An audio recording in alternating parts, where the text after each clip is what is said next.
pagi semua. Gimana kabarnya? Sehat ya? Ya, kita berharap sehat ya, jasmani, rohani, dan hidup kita ya biasa seperti salam yang saya suka sampaikan.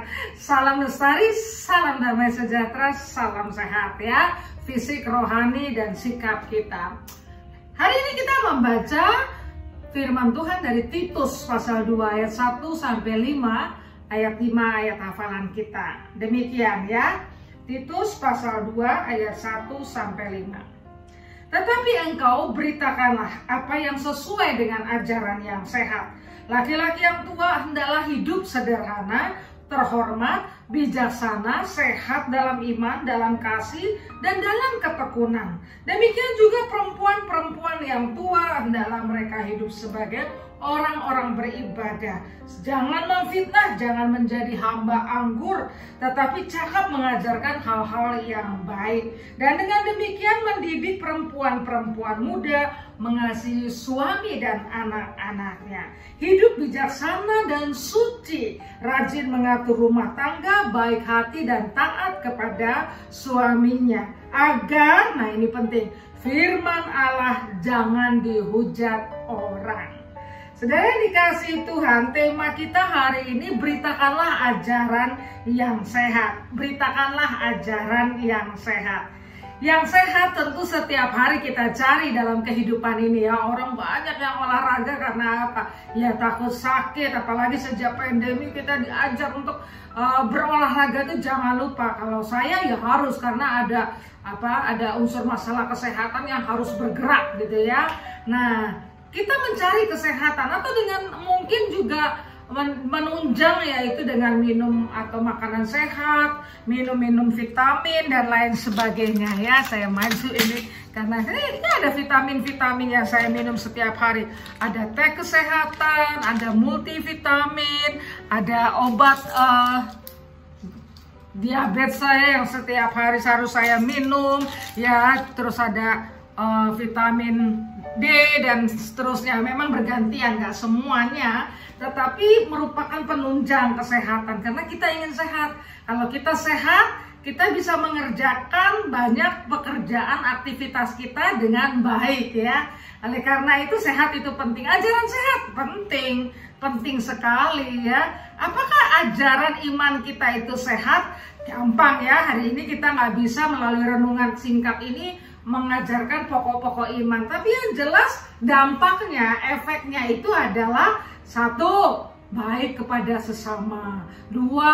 Punya kasih kepada sesama, 3. Mengasihi alam semesta, 4. Apalagi itu melakukan kebaikan-kebaikan ya, tidak menjatuhkan orang lain, tidak memfitnah orang lain, tidak mengatakan hal-hal yang bohong ya, atau tidak marah-marah, ngamuan dan lain sebagainya. Pokoknya kalau ajaran iman sehat itu pasti dampaknya sangat positif bagi diri dan juga sesama.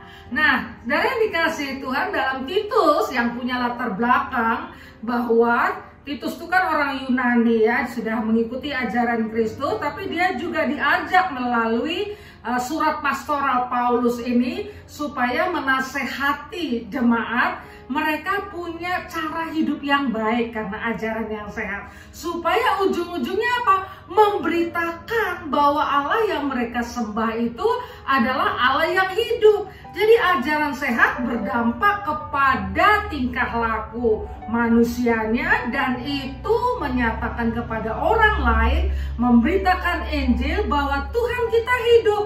Gimana kita bilang Tuhan kita hidup kalau kitanya sendiri suka korupsi, kalau kitanya sendiri suka bohong, kalau kitanya sendiri ngamuk-ngamuk, ya nggak mungkin ya. Kita malah memperjelek akan iman yang kita miliki. Tetapi kalau iman kita sehat, ajaran kita sehat, dampaknya tadi laki-laki yang dewasa, laki-laki tua ya, tapi maksud dewasa hidupnya sederhana, nggak gaya-gaya prestise ya, padahal ngutang semua ya. Orangnya terhormat, bijaksana, sehat imannya. Sehat imannya itu terpancar dari muka, dari kelakuan dan macam-macam. Punya kasih dan dalam ketekunan. Terus kalau yang perempuan jangan memfitnah tuh kan karena perempuan suka ngomong, bukan begitu loh ya. Ini nggak ada bias gender ya. Ini maksudnya saling melengkapi. Masa kalau laki boleh memfitnah, kan bukan begitu ya. Jadi ini bagian yang saling melengkapi. Kalau perempuan yang beribadah ya, laki juga yang beribadah, perempuan juga yang punya kasih, tapi di sini melengkapi, yaitu perempuan itu beribadah, tidak memfitnah, apalagi dia tidak hamba anggur, nggak mabuk, ya, cakap mengajar yang baik. Dampaknya apa terhadap anaknya, anak perempuan mereka?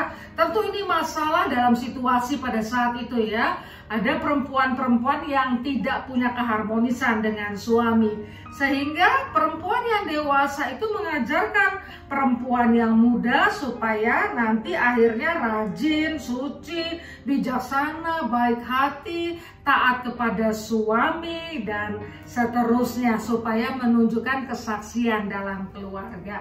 Nah, saudara yang dikasihi Tuhan, hidup kita diamati oleh semua orang. Saudara boleh ngamati orang lain, tetapi sebenarnya diri kita diamati. Apakah ajaran kita sehat?